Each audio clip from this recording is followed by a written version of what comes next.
Hi friends, இன்றைக்கி நம்மளுடைய சேனலில் 6th ஸ்டாண்டர்ட் செகண்ட் டேர்மில் ஹிஸ்ட்ரியில் இன்றைக்கி நம்ம பார்க்க போகிற பாடம் வட இந்தியாவில் வேதகால பண்பாடும் தென்னிந்தியாவில் பெருங்கற்கால பண்பாடும். இந்த பாடத்தில் இருக்கிற புக் எக்ஸசைஸ் தான் பார்க்க போகிறோம். நம்மளுடைய சேனலை சப்ஸ்கிரைப் பண்ணாமல் பார்க்குறவங்க சப்ஸ்கிரைப் பண்ணிவிட்டு பாருங்கள். பக்கத்தில் இருக்கிற பெல் ஐக்கானை கிளிக் பண்ணிக்கோங்க. அப்போ தான் அடுத்தடுத்து புது வீடியோஸ் உங்களுக்கு நோட்டிஃபிகேஷனில் வரும். ஒன்று அல்லது இரண்டு வாக்கியங்களில் விடையளி. கேள்வி 1, 4 வேதங்களின் பெயர்களை குறிப்பிடுகன்னு கேட்டிருக்காங்க. இதுக்கான பதில் பேஜ் நம்பர் 109 இருக்குது. 4 வேதங்கள் அந்த பாக்ஸில் இருக்குல்ல, அது என்னென்ன வேதங்கள் அப்படின்னு பார்க்கும்பொழுது ரிக், யசுர், சாம, அதர்வன, இந்த 4 வேதங்கள் தான் கேள்வி 1க்கான பதில். கேள்வி 2, வேதகால மக்களால் பழக்கப்படுத்தப்பட்ட விலங்குகள் யாவைன்னு கேட்டிருக்காங்க. இதுக்கான பதில் பேஜ் நம்பர் 112 இருக்குது. பின்வேத காலத்தில் ஆரியர்கள் பசு, வெள்ளாடு, செம்மறியாடு, குதிரை மட்டும் இல்லாமல் யானைகளையும் பழக்கப்படுத்தினர். இது வரைக்கும் கேள்வி 2க்கான பதில். கேள்வி 3, பெருங்கற்காலம் பற்றி நீங்கள் அறிந்தது என்ன கேட்டிருக்காங்க. இதுக்கான பதில் பேஜ் நம்பர் 114 இருக்குது. பெருங்கற்காலம் அந்த பாக்ஸில் இருக்குல்ல, இறந்தவர்களை புதைத்த இடங்களை கற்பலகைகளை கொண்டு மூடியதால் இக்காலம் பெருங்கற்காலம் என அழைக்கப்படுகிறது. இது வரைக்கும் கேள்வி 3க்கான பதில். கேள்வி 4, கற்திட்டைகள் என்பது பற்றி எழுதுகன்னு கேட்டிருக்காங்க. இதுக்கான பதில் பேஜ் நம்பர் 116 இருக்குது. கற்திட்டைகள் தலைப்பு இருக்குல்ல, இதுலேருந்து எழுதிக்கணும். இறந்தவர்களை புதைத்த இடத்தில் இருபுறம் 2 கற்பலகைகள் செங்குத்தாக நடத்தப்பட்டு அவற்றின் மீது மற்றொரு கற்பலகை படுக்கை வசத்தில் வைக்கப்படும். இந்த திட்டைகள் தான் கற்திட்டைகள் அப்படின்னு பேர். இது எங்கெல்லாம் இருக்குது அப்படின்னு பார்க்கும் பொழுது வீரராகவபுரம் காஞ்சிபுரம் மாவட்டத்தில் இருக்குது, கும்மால மருதுபட்டி திண்டுக்கல் மாவட்டத்தில் இருக்குது, நரசிங்கம்பட்டி மதுரை மாவட்டத்தில் இருக்குது.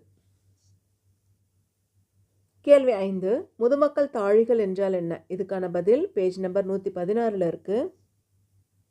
முதுமக்கள் தாழிகள் அந்த பாக்ஸ் இருக்குல்ல, அதுக்கு கீழே இருக்கிற வரிகள் தான். முதுமக்கள் தாழிகள் இறந்தவர்களை புதைப்பதற்காக பயன்படுத்தப்பட்ட பெரிய மண்பானைகள் தான் இந்த முதுமக்கள் தாழிகள் அப்படிங்கிறது. கேள்வி 6, வேதகாலத்தில் வணிக பரிமாற்றத்தில் பயன்படுத்தப்பட்ட நாணயங்களுடைய பெயர்கள் கூறுகன்னு கேட்டிருக்காங்க. இதுக்கான பதில் பேஜ் நம்பர் 112 இருக்குது. நிக்ஷா, சதமானா அப்படிங்கிற தங்க நாணயங்களையும் கிருஷ்ணாலா அப்படிங்கிற வெள்ளி நாணயங்களையும் வாணிகத்தில் பயன்படுத்தியிருக்காங்க. இது கேள்வி 6க்கான பதில். கேள்வி 7, தமிழ்நாட்டில் காணப்படும் பெருங்கற்கால நினைவு சின்னங்களுடைய பெயர்களை குறிப்பிடுகன்னு கேட்டிருக்காங்க. இதுக்கான பதில் நான் நோட்ஸாக கொடுத்துருக்கேன், அதை பார்த்துடலாம்.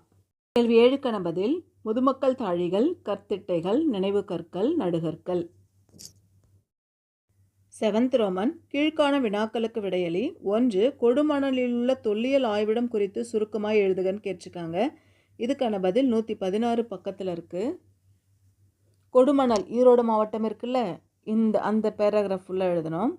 10 இடம்பெற்றுள்ள கொடுமணம் என்றும் ஊர் இதுவே என அடையாளப்படுத்தப்படுகிறது. இங்கு தமிழ் பிராமி எழுத்துக்களை கொண்ட 300க்கும் அதிகமாக மண்பாண்டங்கள் கண்டறியப்பட்டுள்ளன. மேலும் நூல் சுற்றி வைக்கப்பட பயன்படும் சுழல் அச்சுகள், சுருள்கள், துணிகளுடைய சிறிய துண்டுகள், கருவிகள், ஆயுதங்கள், துணிகளுடைய சிறிய ஆயுதங்கள், அணிகலன்கள், மணிகள், முக்கியமாக சிவப்பு நிற மணிக்கற்கள் ஆகியவற்றையும் தொல்லியல் ஆய்வு அறிகுறிகள் கண்டறிந்தது.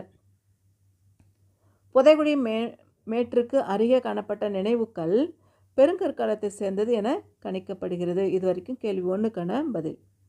கேள்வி 2, வேதகால பெண்கள் குறித்து ஒரு பத்தி எழுதுகன்னு கேட்டிருக்காங்க. இதுக்கான பதில் பேஜ் நம்பர் 111 இருக்குது. பெண்களுடைய நிலை இருக்குல்ல, ரிக்வேத சமூகத்தில் பெண்கள் ஓரளவிற்கு சுதந்திரம் பெற்றிருந்தனர். மனைவி குடும்பத்தின் தலைவியாக மதிக்கப்பட்டார். பெண்கள் தனது கணவருடன் தமது வீட்டில் சடங்குகள் நடத்தினார். குழந்தை திருமணத்தையும் உடன்கட்டை ஏறுதலையும் அறிந்திருக்கவில்லை. கைம்பெண்கள் மறுமணம் செய்து கொள்ள தடைகள் இல்லை. இருந்த போதிலும் பெற்றோரிடமிருந்து சொத்துக்களை பெறும் சொத்துரிமை பெண்களுக்கு மறுக்கப்பட்டது. பொது நிகழ்வுகளில் பெண்கள் எந்த பங்கும் வகிக்கவில்லை. பின்வேத காலத்தில் சமூகத்தில் மட்டுமன்றி குடும்பத்திலும் கூட பெண்களுடைய பங்கும் அவர்களுக்கான நிலையும் குறைந்து போனது. பெண்கள் குடும்பத்தில் சடங்குகளை நடத்த முடியாத நிலை உருவானது. திருமணம் தொடர்பான விதிகள் இறுக்கமும் குழப்பமும் பெற்றது. பலதார மனம் சாதாரணமாக நடைபெற்றது. கைம்பெண் மறுமணத்தில் ஊக்கமளிக்கப்படவில்லை. பெண்களுக்கு கல்வி மறுக்கப்பட்டது. கலப்பு திருமணம் நிராகரிக்கப்பட்டது. இது வரைக்கும் கேள்வி 2க்கான பதில் நீங்கள் பாயிண்ட் அவுட் பண்ணி எழுதிக்கோங்க. அடுத்து 8th ரோமன் உயர் சிந்தனை வினா. குருகுல கல்வி முறைக்கும் நவீன கல்வி முறைக்கும் இடையே உள்ள வேறுபாடுகள் யாவைன்னு கேட்டிருக்காங்க. இதை நான் நோட்ஸாக கொடுத்துருக்கேன், அதை பார்த்துடலாம். குருகுல கல்வி முறைக்கும் நவீன கல்விக்கும் என்ன வித்தியாசம்னு கேட்டிருக்காங்கல்ல, அதுக்கான பதில் இந்த இடத்துல நான் நோட்ஸாக கொடுத்துருக்கேன், அதை பார்த்துடலாம். முதல்ல குருகுல கல்வியை பார்த்துடலாம். 1 குருவுடன் தங்கி படித்தல்.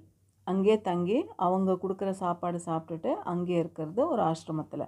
2வது வாய்மொழி வாயிலாக பாடங்களை மனப்பாடம் செய்து கற்றனர். 3வது வேதங்கள் புராணங்கள் போன்ற பாடங்கள் முக்கியமான பாடங்களாக கற்றுக் கொடுக்கப்பட்டன. 4வது ஒழுக்கமான வாழ்க்கை மேற்கொள்வதற்கான பயிற்சி வழங்கப்பட்டது.